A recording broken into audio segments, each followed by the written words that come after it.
سیکھوں اس طرح کہ اس کا نتیجہ نکل کر آئے. اگر نتیجہ نہیں نکلے گا تو پھر وہ سیکھنا بیکار ہے. بہرحال کوشش کرتے رہنا چاہیے, اور کبھی کبھی کسی ایک وے پر اگر آپ چل جائیں اور اگر آپ کو لگے نا کہ نتیجہ نہیں نکل رہا ہے تو ذرا ڈائریکشن چینج کرنے کی بھی کوشش کرنی چاہیے کچھ تجربات لینے کے بعد. ہو سکتا ہے کہ اسی ڈائریکشن پر آپ زندگی بھر رہیں اور کہیں کہ جناب میں نے تو کوئی ترقی نہیں کی, تو آپ کے پاس موقع تھا, اب اس کے پاس موقع ہے کہ یہ ڈائریکشن چینج کر سکتا ہے, لیکن یہ نہیں کر رہا. تو بہرحال یہ بھی ایک سیکھنے اور سمجھنے والی بات ہے. چلیے اب انشاءاللہ ہم اپنے موضوع کی طرف دوبارہ بڑھتے ہیں اور علی بھائی کی طرف بڑھتے ہیں. جی علی بھائی, مزید اس موضوع کو کس طرح آپ کنٹینیو کریں گے؟ جی میں اس میں یہ سمجھتا ہوں ندیم بھائی, ابھی جو آپ نے اس سے پہلے بات بھی کی تھی کہ علماء پر جو اعتراض کرتے ہیں, جو علماء کے ساتھ برا رویہ جن لوگوں کا ہے, اس کی وجہ کہیں نہ کہیں یہ ہوتی ہے کہ لوگ چاہتے ہیں کہ دین کے مسائل ہمارے ذہن کے مطابق, ہماری سوچ کے مطابق یہ علماء بیان کریں. یعنی لوگوں کو جو علماء سے چڑ ہے, علماء سے اعتراض ہے, کیوں؟ علماء کرام دین کی باتوں کو بتاتے ہیں اور لوگ یہ کہتے ہیں کہ انہوں نے دین کو سخت کر رکھا ہے معاذ اللہ. حالانکہ دین کی باتیں وہی بتاتے ہیں جو قرآن پاک کے اندر ہیں, جو حدیث پاک کے اندر ہے, جو علماء نے بیان کی ہے, جو صحابہ کرام سے ہم تک پہنچی ہے, نبی پاک علیہ السلام کے ذریعے سے نبی پاک نے صحابہ تک بتائی, صحابہ کے ذریعے سے یہ چیزیں ہم تک آگے منتقل ہوتی آئی. اب لوگ چاہتے ہیں کہ اس میں ہماری آسانی ہو. پردہ, لوگ چاہتے ہیں پردہ ہمارے مطابق, ٹھیک ہے, جو اسلام نے پردہ دیا ہے, علماء جو بتاتے ہیں اپنی تقاریر کے اندر, اپنے فتاویٰ کے اندر, لوگ چاہتے ہیں وہ پردہ نہ ہو. پردہ وہ ہو جس کو ہم پردہ کہنا چاہتے ہیں, ٹھیک ہے. جناب والا میوزک جو ہے اسلام نے اس کے جو احکام بیان کی ہیں اپنی جگہ پر ہیں.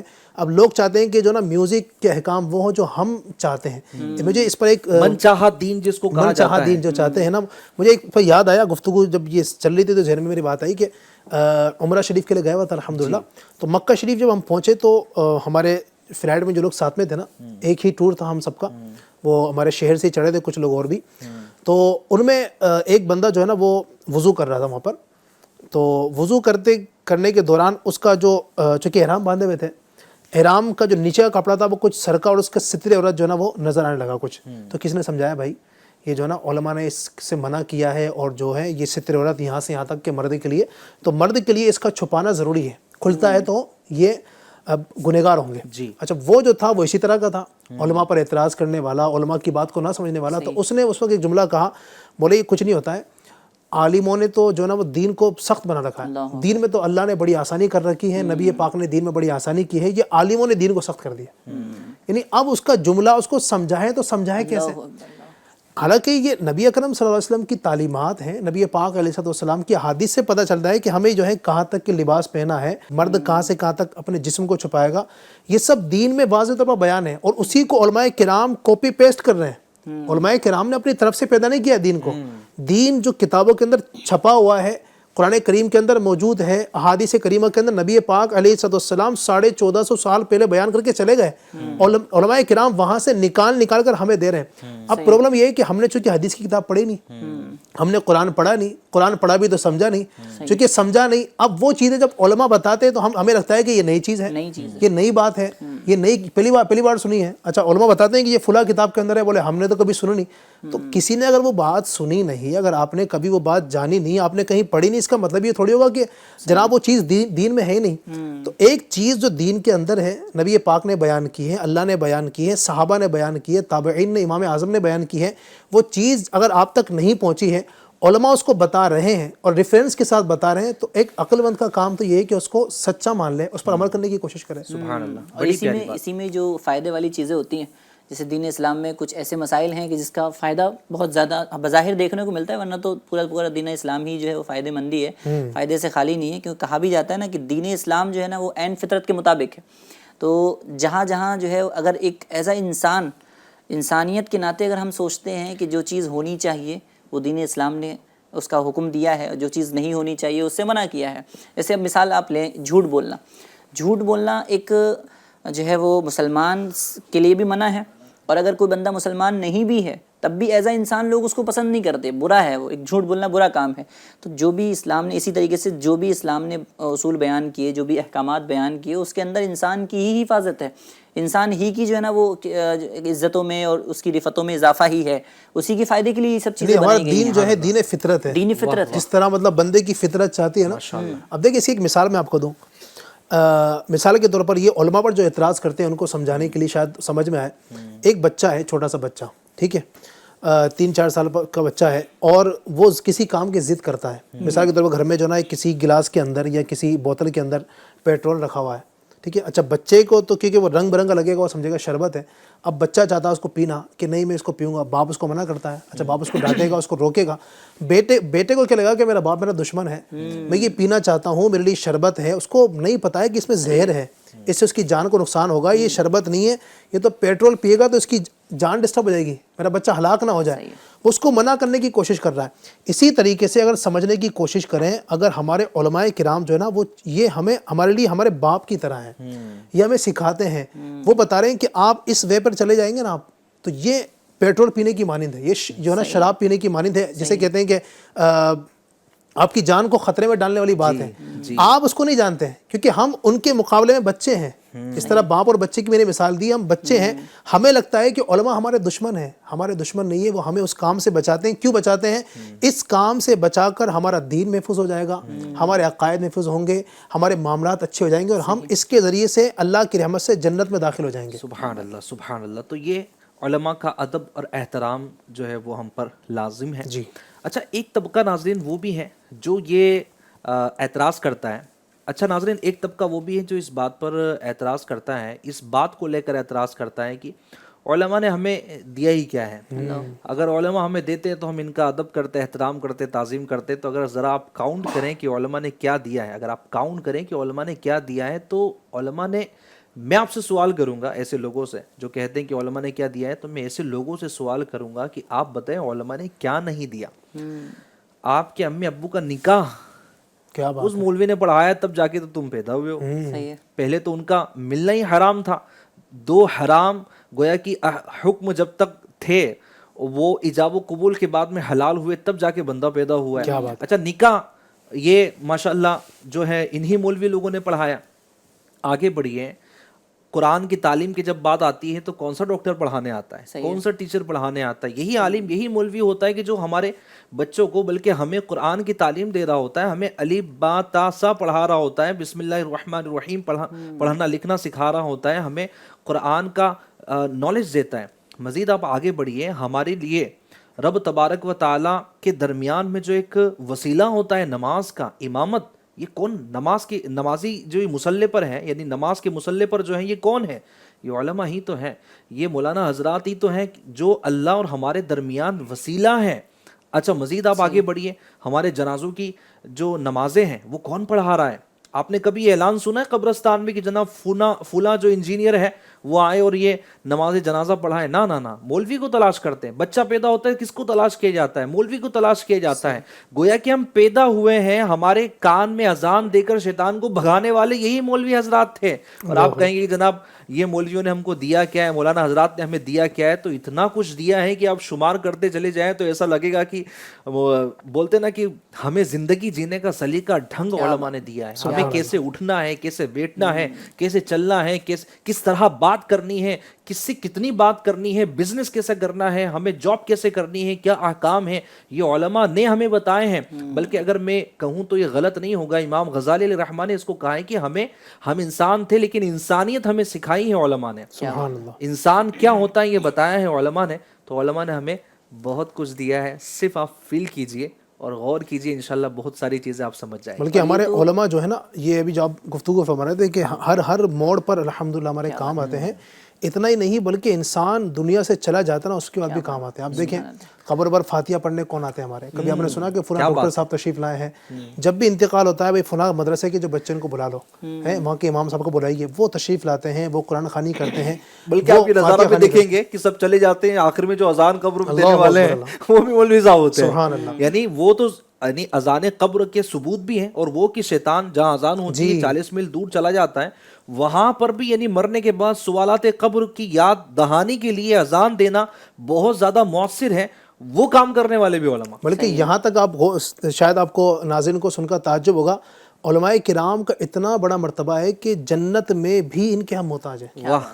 جی ہاں، مجھے حدیث پاک یاد آ رہی ہے میرے آقا علیہ الصلوۃ والسلام کی کہ ارشاد فرمایا کہ جب اللہ تبارک و تعالیٰ جنتیوں کو اپنا دیدار نصیب فرمائے گا، اللہ تبارک و تعالیٰ کا دیدار جنت میں ہوگا، اللہ ہمیں بھی، مجھے بھی، ہم سب کو اللہ پاک وہ مبارک دیدار نصیب فرمائے.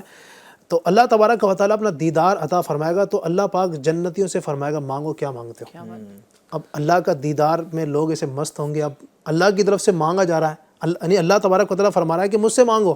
اب اللہ سے اس کی عطا کے، اس کی شان کے لائق کیا مانگے؟ لوگ آپس میں تردد کے شکار ہوں گے. تو اس وقت لوگ جو ہے نا علماء کے پاس جائیں گے، کیا بات ہے، اور علماء سے کہیں گے آپ بتائیے کہ ہم اللہ سے کیا مانگیں. یعنی بندے جہاں جنت میں جانے کے بعد بھی جنت میں کوئی غم نہیں، کوئی ٹینشن نہیں، کوئی فکر نہیں، کوئی وہاں پر کسی طرح کی پرابلم ہی نہیں ہے، وہاں سکھ ہی سکھ ہے. وہاں پر بھی اگر کسی کی محتاجی ہے تو علماء کرام کی اور محتاجی. یہ تو جنت میں جانے کے بعد کا معاملہ ہے. اگر تھوڑا سا پہلے بھی دیکھیں تو جنت میں بھی ان کے صدقے جایا جائے گا. علماء اور عابدوں کو جب جنت میں جا رہے ہوں گے تو عابدوں سے کہا جائے گا، حدیث شریف کا مفہوم میں عرض کر رہا ہوں، عابدوں سے کہا جائے گا کہ آپ جنت میں چلے جاؤ، لیکن علماء کو روک لیا جائے گا. کہا جائے گا آپ جنت میں مت جاؤ بلکہ آپ جو ہے نا دوسروں کو لے کر کے بھی جاؤ. تو کئی لوگ جو ہے نا وہ اپنے رشتہ داروں کو، خاندان والوں کو، اور پھر جو ہے وہ ملنے والوں کو، یہاں تک کہ جس نے وضو کا لوٹا بھی ان کو پانی بھر کے دیا ہوگا علماء کرام کو، تو وہ جنت میں لے کے جا رہے ہوں گے. تو علماء جو ہے وہ جنت میں جانے کا سبب بھی بنیں گے. اور پھر جنت میں جو علی بھائی نے جو فرمایا کہ جنت کے اندر بھی اگر محتاجی ہوگی تو کسی کی، تو وہ علماء کرام ہوں گے. سبحان اللہ. بلکہ میں تو یہاں پر یہ بھی کہوں کہ کیوں ایسا کہہ نہیں ہو سکتا ہے کہ ہم جو بات کر رہے ہیں علماء پر اعتراض کرنے والوں کو، اتنے سارے فضائل جن شخصیات کے ہیں، جن ہستیوں کے ہیں، ہونا تو یہ چاہیے کہ ہم بھی ان کی جماعت میں شامل ہو جائیں. چلے ہم عالم نہ بن سکے تو کیا ایسا نہیں ہو سکتا ہے کہ اپنے بچوں کو ہم اس راہ میں داخل کر دیں، اپنے بچوں کو ہم عالم بنا دیں، یا جو عالم بن رہے ہیں ان میں مددگار ثابت ہو جائیں. اس کے کیا طریقے ہو سکتے ہیں؟ میں چاہوں گا کہ اگر آپ ہی کچھ بیان فرمائیں. بالکل، بہت سارے طریقے ہو سکتے ہیں، بلکہ میں بات کروں گا، میں چلیں اور کئی مثال نہیں دیتا. آپ ان دونوں کو ماشاءاللہ ہمارے دونوں بڑی شخصیاتیں دیکھ رہے ہیں. علی مدنی صاحب ہے، اعظم مدنی صاحب ہے. ان کی گفتگو اور ماشاءاللہ ان کے بیانات آپ ایف جی این چینل پر سنتے رہتے ہوں گے. ماشاءاللہ دونوں ہمارے علماء کرام ہیں. یہ ہوتے ہیں علماء جو ماشاءاللہ اس انداز میں ہماری تربیت کر رہے ہوتے ہیں. یہ ہے دعوت اسلامی انڈیا کی پروڈکشن. ایسے علی بھائی اول تاخیر دعوت اسلامی میں آپ نے پڑھائی کا سلسلہ کیا، اعظم بھائی آپ کا بھی ایسا ہی ہے، ٹھیک ہے. یہ ہمارے ماشاءاللہ دونوں عالم دین ہیں. دونوں نے دعوت اسلامی انڈیا میں جو ہے وہ تعلیم کا سلسلہ کیا ہے. ان کے بھی ابو نے یا کسی کے بھی ذریعے جامعۃ المدینہ میں داخل ہوئے ہوں گے اور ماشاءاللہ آج ایف جی این چینل پر پروگرام کر رہے ہیں. اور بھی ان کی خدمات ہے، دینی خدمات، اللہ پاک قبول فرمائے. ایف جی این چینل کے ناظرین، یہ علماء جو ہمیں سنبھال رہے ہوتے ہیں، ہم گر جاتے ہیں، ہمیں اٹھا لیتے ہیں، ہمیں تھام لیتے ہیں، ہماری رہنمائی کرتے ہیں. اس وقت بہت ضرورت ہے کہ ہم علماء پروڈکشن کو بڑھائیں. جی ہاں، اس وقت علماء کی بہت ضرورت ہے.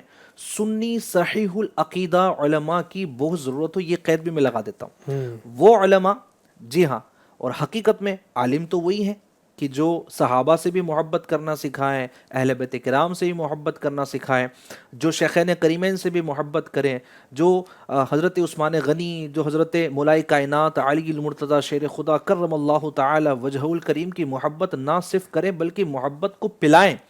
وہ سنی صحیح العقیدہ علماء کی اس دور میں بہت زیادہ ضرورت ہے. اور وہ علماء پروڈکشن آپ کی اپنی پیاری تحریک دعوت اسلامی انڈیا آپ کو پرووائڈ کر رہی ہے. الحمدللہ انڈیا بھر میں جامعۃ المدینہ میں تقریباً جو عالم بنانے والے مدرسے ہیں اس میں 30,000 سے زیادہ طلبہ اس وقت زیر تعلیم ہیں، تعلیم حاصل کر رہے ہیں. اور ایک بہت بڑا علماء پروڈکشن ہے. ابھی مراسا میں یوں سمجھیے کہ دستار فضیلت کا سلسلہ ہے علماء اکرام کا جو وہاں سے پڑھ کے فارغ ہوئے. اس طرح احمد آباد دیکھ لیں آپ، ممبئی دیکھ لیں آپ، اور بھی کئی ایسے یوں سمجھے کہ مراکز ہیں، جامعات المدینہ ہیں کہ جہاں پر علماء اکرام باقاعدہ فارغ ہو رہے ہیں. کہیں کم درجات ہیں، کہیں زیادہ درجات ہیں. جہاں دورۃ الحدیث شریف آخری درجہ ہے وہاں باقاعدہ فراغت کا یوں سلسلہ ہوتا ہے کہ وہ 7-8 سال 10 سال پڑھنے کے بعد میں ایک نصاب ہوتا ہے، اس کو پڑھنے کے بعد میں پھر باہر جا کر امت کی رہنمائی کر رہے ہوتے ہیں. تو دعوت اسلامی انڈیا یہ بہت شاندار پلیٹ فارم ہے. میں گزارش کروں گا کہ آپ اگر عالم نہ بن سکے ہوں تو ریکویسٹ آپ سے یہ ہے کہ کوشش کریں آپ عالم بن جائیں. مشکل نہیں ہے. ہم نے دیکھا ہے کہ لوگ یوں سمجھے کہ ایک بڑی عمر میں بھی داخلے لیتے ہیں اور عالم بن جاتے ہیں.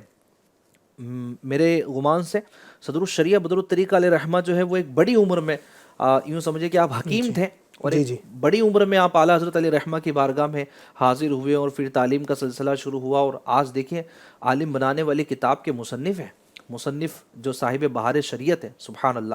تو علم تو یہ ہے کہ ماں کی گود سے لے کر تو قبر تک ہے، سیکھنا ہی سیکھنا ہے. لیکن اگر آپ نہ بن سکے تو اپنے بچوں کو ضرور آپ دعوت اسلامی انڈیا میں داخلہ دلائیں اور ان کو عالم بنائیں. یہ بہت بڑی سعادت کی بات ہے. شیخ کامل امیر اہل سنت نے یہ ذہن دیا ہے کہ ہر گھر میں ایک عالم ضرور ہونا چاہیے. یقین جانے ناظرین، یقین جانے، اگر گھر میں ایک عالم ہے نا، آپ کے وارے نہیں آ رہے، آپ کو سمجھائے گا، آپ کے لیے دعائیں کرے گا، اس کی برکتوں سے نہ جانے کئیوں کی رزق میں، خاندان میں برکتیں ہو رہی ہوں گی. اور ایسا ہے کہ جو راہ خدا کے لیے نکلتا ہے، علم دین کی راہ میں نکلتا ہے، اللہ پاک اس کے صدقے اس کے گھر والوں کی رزق میں برکتیں عطا فرماتا ہے. تو آپ عالم ضرور بنائیں. اور آخر میں پھر میں یہ ریکویسٹ بھی کروں گا کہ یہ علماء پروڈکشن دینے والی دینی تحریک دعوت اسلامی انڈیا کا سپورٹ بھی کریں. ظاہر سی بات ہے کہ یہ جو مدارس چل رہے ہیں، 30,000 سے زیادہ جو اسٹوڈنٹس ہیں علی بھائی جو جامعۃ المدینہ میں پڑھ رہے ہیں، سب ہوا تو نہیں کھاتے ہیں. یہ ایسا تو ہے نہیں کہ جناب ان کے لیے کوئی دسترخوان جو ہے وہ آسمان سے نازل ہو رہا ہے اور یہ صبح الگ ہیں تو دن میں الگ ہیں تو رات میں الگ ہیں. اور اگر یہ ہو تو کوئی اللہ کی قدرت، کچھ بھی ہو سکتا ہے.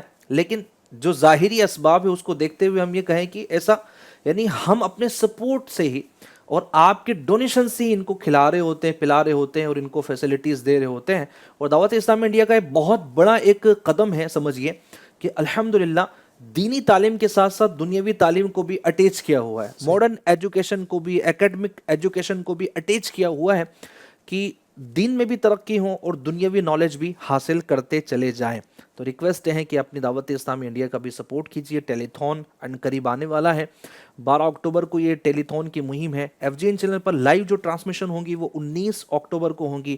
19 اکتوبر سنڈے تقریباً صبح 11 بجے سے رات دیر تک آپ ٹیلی تھون ٹرانسمیشن دیکھ سکیں گے. مبلغین کے مدنی پھول ہوں گے اور ہم 19 اکتوبر کو آپ کو بتائیں گے کہ آپ کی دعوت اسلامی انڈیا یہ انڈیا میں کیا کر رہی ہیں، میرے ملک ہندوستان کے لیے، ملک عزیز ہندوستان کے لیے کیا خدمات انجام دے رہی ہیں.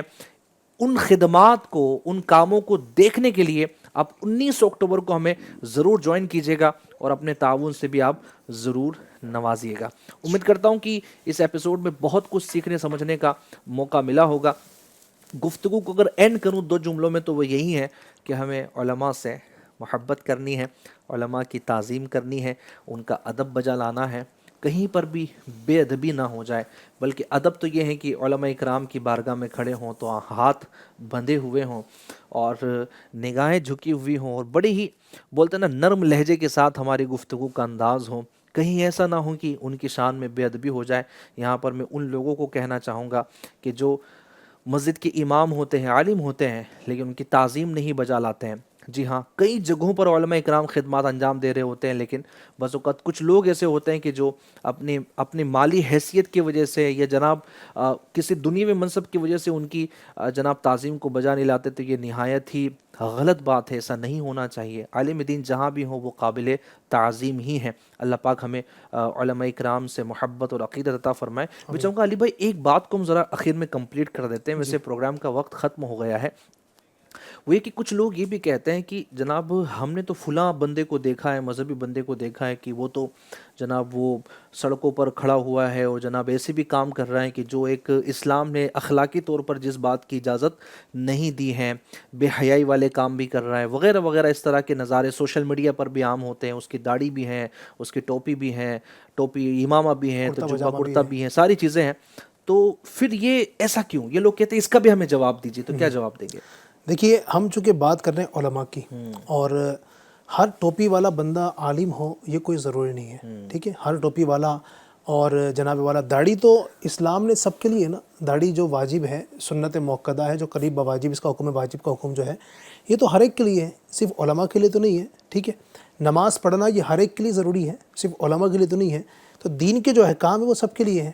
کرتا پاجامہ صرف علماء ہی تھوڑی پہنتے ہیں. الحمدللہ عوام کی ایک بہت بڑی تعداد، لاکھوں مسلمان ہیں جو کرتا پاجامہ پہنتے ہیں. ٹوپی پہننے والے بھی کروڑوں لوگ ہیں ماشاءاللہ جو پہنتے ہیں. نمازوں میں تو ہر بندہ ہی تقریباً ٹوپی میں ہوتا ہے. تو اس طرح کے ان تفریح گاہوں کے اندر اس طرح کوئی اگر اس طرح غلط کام کرتے ہوئے آپ کو نظر آتا ہے تو یوں ڈائریکٹ علماء پر ان کی وجہ سے اعتراض نہیں بنتا ہے.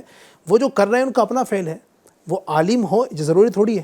ہر بندہ ٹوپی والا عالم نہیں ہوتا ہے، ہر بندہ داڑھی والا عالم نہیں ہوتا ہے، تو اس کی وجہ سے ہم علماء پر انگلی نہیں اٹھا سکتے ہیں۔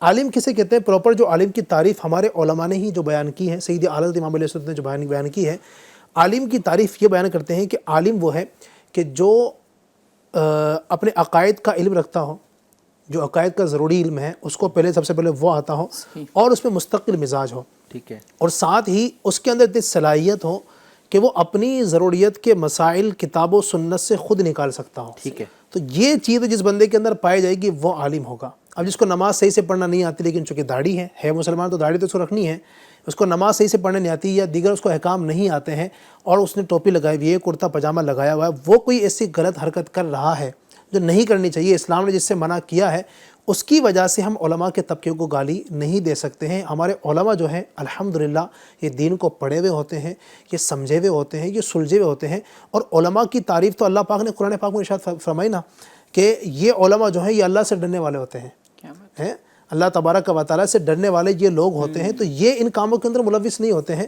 تو ان کی وجہ سے ہم علماء پر انگلی اٹھائیں، یہ درست نہیں ہے۔